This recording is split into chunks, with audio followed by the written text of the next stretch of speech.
And where are you now? Here in Atlanta. Oh, okay. We're going to go ahead and get started now. Okay, sure. Uh, You sure that you can pick me up? Okay, gotcha. I'm Alex Langford. I'm here at the NASM conference here in Atlanta, Georgia, at the Counter Narrative Project table. I'm here with Dr. Ron Simmons, and we're here to do a short discussion about the film Tongues Untied by Marlon Riggs. And we're going to share some reflections Yes. on what it was like working on that project. Ron and I both worked and collaborated with Marlon Yes. in small and big ways on Yes. getting the film made. Yes. And my first question for you, Ron, is to ask you how you actually met Marlon Riggs. Sure. Well, I was a professor at Harvard University, teaching communications. And one day I got a phone call in my office from a guy who said, "Hi, I'm Marlon Riggs, and I've done a documentary called Ethnic Notions that you may know of, and I'm doing one on black gay men, and I heard that you've got photographs." Now, I was surprised, one, because I was using ethnic notions in my class, and never dawned on me who was the filmmaker, and two, that he had heard about me, about my photographs, because I've been taking photographs of black people involvement in gay marches and gay organizations since the early 70s. Mhm. Um, so he said, I'm coming through DC, and I'd like to meet and talk to you and look at some of your work. And that's how it all started. And we became friends after that for until he died, I guess, for Mhm. at least 7 years. I Yeah. actually, in my case, I met Marlon by coincidence. We both happened to live on the same street in Mm. Oakland near Lake Merritt, Hmm. on Orange Avenue, in fact. We lived literally three houses down the street from each other. And by, we came to know each other and realized that I was working in television at ABC in San Francisco, and he was a journalism professor Yes, at at Cal, Berkeley. at Berkeley. So over the years, we formed a alliance. He ultimately said he was working on a new project. He wanted me to collaborate with him and see if I could write a script for something. I came up with something which he didn't Mm. like, and he ended up going in the documentary. Mine was more feature, more like Uh huh. a moonlight thing. But he wanted to go in the direction of, uh, Document. Yeah. yeah, tongues and tie. Yeah. So how did you get to be a collaborator on the film itself? So, like I said, so he came to DC to do his pre-production work, to talk to Estes Hemphill, who also lived in DC, and he stopped by my office. He came by my house. He looked at a whole bunch of slides. I think he took like maybe 30 of them, and said, "Let me hold on to these." I said, "Sure." And he said, "Oh, by the way, I've got a copy of a videotape for Essex Hemphill, and he's out of town. So why don't you hold it and give it to him?" It was a videotape called "Looking for Langston." Mm-hmm. Right. Um, and this is a side note, but I told myself, I said, okay, I'll wait until Hempel comes back tomorrow, and we'll both look at it together. But just before I went to bed, something said, well, let's look at the first 5 minutes of it.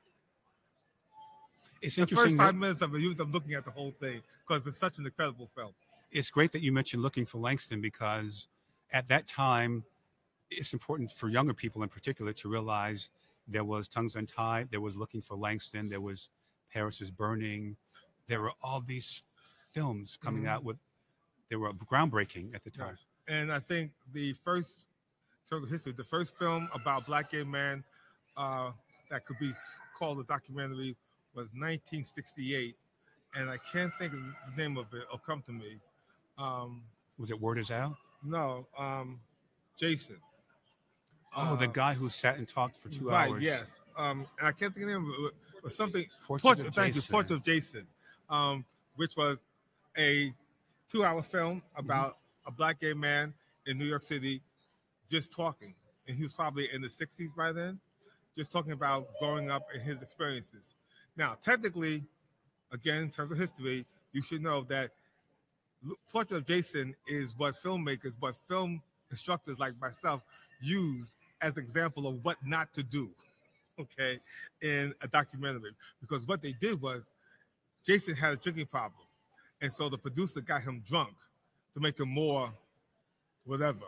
Okay, so you watch this 2 hour film of this man steadily being fed alcohol until basically he's like drunk toward the end and saying all sorts of things, and that's not the way you should do a documentary.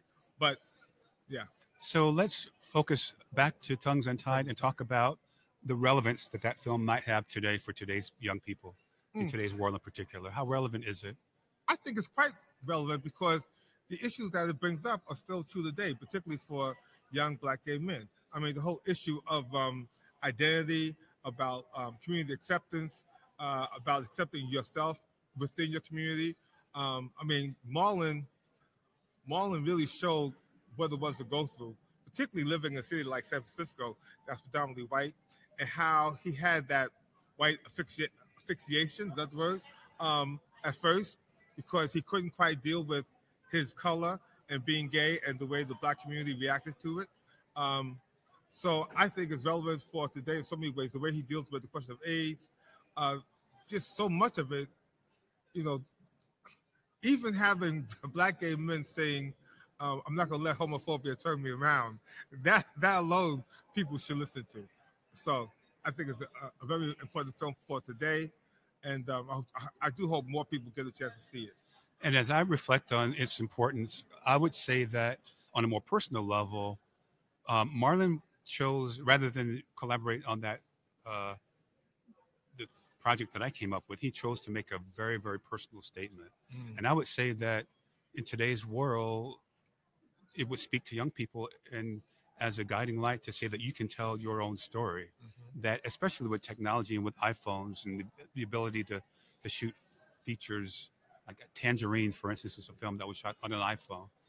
But you can make your own story. You can tell your own story today Mm-hmm. almost effortlessly. You just need a phone, a camera, and a vision. Yeah. So I would say that as well as he was able to make this Tongues Untied, as he was able to make that a personal statement that young people today, that anyone can tell their own story, and everyone does have a story to tell. Now, for the record, I took this photo. Okay. I did not know that. Yes, I took this photo. This photo was taken in my living room using a backdrop from a piece that Essence had done maybe a year and a half earlier. It's just a sheet with graphics drawn on it. So we put the sheet on the wall. They took off the shirt. Marlon said how he wanted them posed, and I shot it. Wow. Yes. When was the last time you saw it? The last time I saw Tongues Untied? Yes. I saw it at Adodi. Adodi is the National Black Gay Men's Retreat. I think I saw it last summer. Mm-hmm. Yes, I think I saw it last summer. And I had hair then. But again, it still holds the punch. I mean, there was a time when I would watch it and start crying. So I am beyond that. That was my next question. How does it affect you? Or over the years, how has it affected you? It used to make me sad and depressed because at that time, men were dropping like flies. Yes. You'd hear that someone was sick, and 6 months later, they'd be gone. Yeah. So when I watched it over the past years, I would get depressed or sad because so many people in it that I knew personally are Yes. gone. Yeah. But now, especially when he ends it on such an up, you can see at the very end, he and I think Stephen Fullwood. No, wait, you mean he sings a song? Yeah, That's Stephen Langley. Stephen Langley sings. Yes. They sort of ended on an upbeat Yeah. note, Yeah. and you can come away with it with a more personal and Right. positive message. So if you should see the film, don't, like some people do, the moment you think it's over, even before the credits start rolling, you turn it off. He's got more stuff in the credits, and he has that incredible song by Stephen Langley in the credits. So watch the whole thing until the very last frame. I would also mention that I wrote the song "Come Out Tonight." There's a doo-wop song somewhere around in the middle where these four guys have a doo-wop song that they sing, and Marlon solicited me to write that, and Very good song. I co-produced it. Yes, yeah. yes, That was quite a time. But yes, it was. I mean, despite the fact that HIV was happening, because this was like 87, 88, around there, and there were no treatments, there were no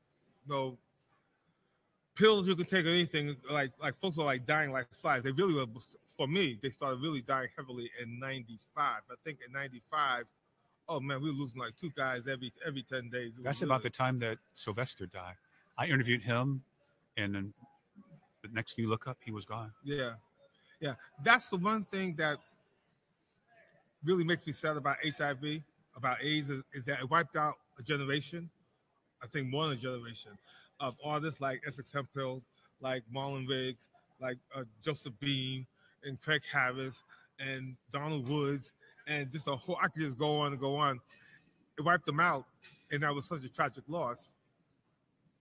The silver lining, though, was that because of HIV, Black gay men were able to one start organizations and then have access to resources that allowed them to actually build the organizations and build a national network so that today you can have something like the NASEM conference that we're at, where actually Black gay men from around the country are paid by their jobs to come and talk about being a Black gay man in HIV and other health disparities in America. So the bad side is that we lost a whole lot of people. We lost a generation or two. If there's any good side, it's that indeed it forced us to come forward. I mean, because we realized that we will be dying in the closet. So let us at least be on the sidewalk so they can see us and we can make demands, because we can't make a demand if we're in the closet dying. And so I think it empowered the Black gay male community. And again, it gave us the resources to really begin to develop organizations and networks and things like that. So we might as well go ahead and end it on that positive note. And I want to say thank you to Johnny and to Charles for giving us this space and this time and this place. Thank you, Johnny. Okay. And say thank you to you. And thank you.